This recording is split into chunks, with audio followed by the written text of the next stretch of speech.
Hello guys, how are you doing today? So it's my second attempt or my third video uh, where I'm reviewing the episodes of कभी मैं कभी तुम। वैसे तो इस drama की बहुत धूम है और everyone is talking about it, और अनडाउटली इसकी स्टोरी को बहुत ही अच्छे तरीके से लिखा गया है और तमाम तर प्रोडक्शन स्पॉट ऑन है।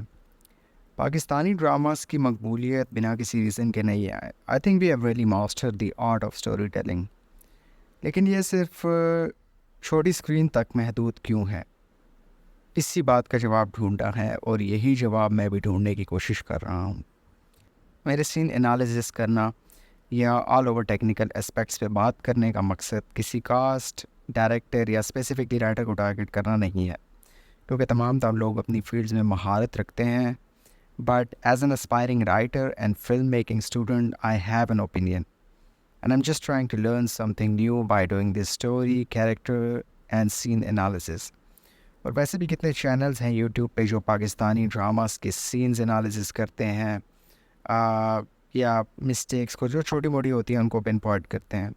तो एपिसोड 4, 5 और 6 की अगर ऑल ओवर स्टोरी की बात की जाए तो अदील के घर वाले शर्जीना के घर मौजूद हैं और उससे माफ़ी मांगते हैं। मुस्तफ़ा जो कि शर्जीना की उसको अपने से शादी करने वाली बात को अभी तक डाइजेस्ट नहीं कर पाया, प्रोसेस नहीं कर पाया, मगर उसे अपनी फैमिली की एम्बेरसमेंट और शर्जीना की फैमिली का ये दुख बर्दाश्त नहीं होता और वो सबके सामने उसे शादी के लिए पूछता है। इफ्तिखार साहब यानी जावेद शेख साहब ये रिश्ता तय कर देते हैं, जिसे हज़म करना उनकी वाइफ के लिए थोड़ा मुश्किल होता है। दोनों फैमिलीज़ में थोड़ी कॉम्प्लिकेशंस होती हैं, बट फाइनली रिश्ता तय हो जाता है। अवार वाब अपने लंदन से आए हुए फादर को बताती है कि वो अपने एम्प्लॉय अदील से शादी करना चाहती हैं, जिसकी वो शुरू में थोड़ी मुखालफत करता है, बट उसकी ज़िद के आगे जल्द हार मान जाता है। शर्जीना अपने वालिद को बताती है कि उसने ये फ़ैसला बहुत सोच समझ के लिया है। किसी के भी सामने या मैंने अपनी बहनों को उदास किया है, वो मेरी वजह से उदास हैं। अवार वाब के फादर अदील को घर बुलाते हैं और शादी के लिए कहते हैं। फ्राइडे को शादी रखें। For me, it's also an off scene where there's no interrogation is done. I mean, थोड़ा इंटरेस्टिंग होता, रिलेटेड नहीं है स्टोरी से, आई नो, बट स्टिल अगर बाद में हीट देनी है, so I mean you could have done something early on. थोड़ी सी इंट्रोगेशन हो सकती थी मुझे लगता है। अवा अदील की रुबाब से और यहाँ मुस्तफ़ा की शर्जीना से शादी हो जाती है। अदील के सीन साथ साथ दिखाए जाते हैं जो कि इतने ज़्यादा इंटरेस्टिंग नहीं हैं। वो शादी के बाद रुबाब उसे अपनी कंपनी का CEO भी बना देती है। मुस्तफ़ा और शर्जीना की शादी के सीन्स जो है बहुत ही कमाल तरीके से शूट किए गए हैं, बहुत ही कमाल तरीके से डायरेक्ट किए गए हैं। नाउ शादी के तमाम तर सीन को बहुत ही मास्टरफुल डायरेक्ट किया गया है, साथ में बैकग्राउंड म्यूज़िक भी बहुत अच्छा है और कास्ट की performances, specially Hania and Fahadh की परफॉर्मेंसेस। इस सीन में ख़ास बात यह है कि इस तरह के सीन पेश पे लिखे नहीं जाते। मीन बस ये लिख दिया जाता है कि शादी हो रही है या थोड़ा बहुत किसी के मजाज को बयान कर दिया जाता है, लेकिन इस तरह के सीन डायरेक्ट करने का सारा जो प्रेशर है वो डायरेक्टर पे होता है और एक्टर की परफॉर्मेंसेस होती हैं जो उसे बेहतरीन बनाती हैं।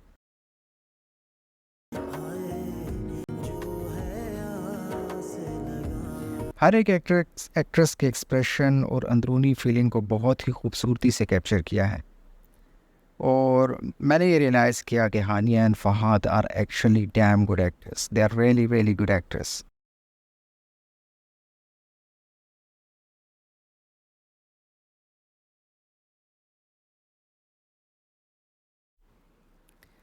एपिसोड 5 में हानिया के घर जाने पे कोई ख़ास इस्तकबाल नहीं होता और मुस्तफ़ा की माँ इस शादी से बिल्कुल खुश नहीं है। also उनका बड़ा बेटा घर से निकाला जा चुका है और शर्जीना भी पूरी सिचुएशन को सही से डाइजेस्ट नहीं कर पाती है and she experiences an emotional meltdown as she goes in room. क्या करना है? आइडिया तो आपका था ना, आपने कुछ तो सोचा होगा ना, है? पानी मिल सकता है, प्यास लग रही है। सोफा खाली कर दो, सोना है मुझे, काफी थक गई।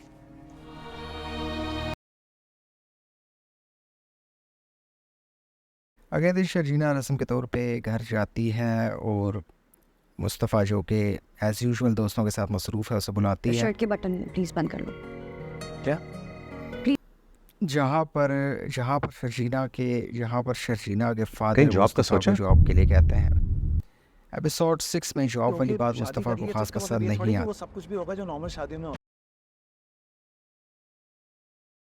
अब शर्जीना और मुस्तफ़ा के बीच में छोटे मोटे बैंटर्स चलते रहते हैं, आवाज आ रही है मेरी? कभी सफाई को लेकर, कभी गेमिंग को लेकर। गंदे कपड़े फर्श पे गिरे हुए हैं। तो उठा लो। अरे लाइट खोलो यार, मैं गेम खेल रहा हूँ ना। यार लाइट खोलो, नजर नहीं आ रहा क्या? ये कमरा मेरा भी है।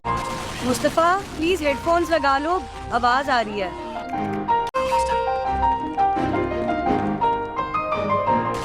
क्लियरली ये banters technical point of view से एक न्यू डायमेंशंस देते हैं उनकी केमिस्ट्री को, और व्यूज़ में उनकी रिलेशन को और देखने की चाह या उम्मीद पैदा होती है। आने वाले एपिसोड बहुत में भी निकली है। Kind of. उनकी रिलेशन को इसी तरह लिमिटेड रखा गया है और बहुत ही अच्छे तरीके से स्टेप बाय स्टेप बिल्ड किया गया है। मुस्तफ़ा की अम्मी keeps giving Sharjeena hard time as she is not happy with this shaadi and but his sister is very supportive and understanding. एक बात बोलो, तुम हमारा बहुत अहम हिस्सा हो। Thank you. अब शर्जीना के फादर उसे कॉल करते हैं कि उन्होंने मुस्तफ़ा के लिए जॉब ढूंढी है, जिसे मुस्तफ़ा क्लियरली तौर पे मना कर देता है। जब मूड होगा तो आपको बता दूँ। घर बैठे बैठे नौकरी मिल रही थी, घर बैठे बैठे नौकरी नहीं करो। तो फिर क्या करना है?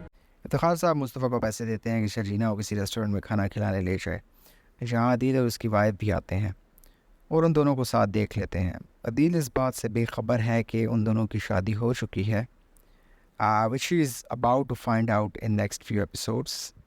Now, that was the all of a story of these 3 episodes, and to be honest, all the characters are going through the आता है सब changes कुछ। जी that has taken थक place गए। in 2 their मिनट life, बाबा से बात जहाँ करके थक 4 जाओगे। मेन कैरेक्टर्स की शादी हुई है और 2 फैमिलीज़ पे उसके इम्पैक्ट दिखाए जा रहे हैं, और स्टोरी को बहुत ही अच्छे तरीके से सेटअप किया जा रहा है। Writing, performances, direction, background music, and एक चीज़ जिसको हम अंडर एस्टिमेट करते हैं, एडिटिंग, वो भी कमाल की है। ये 3 एपिसोड्स बहुत ही अच्छे थे और अब आगे देखना है कि क्या होता है।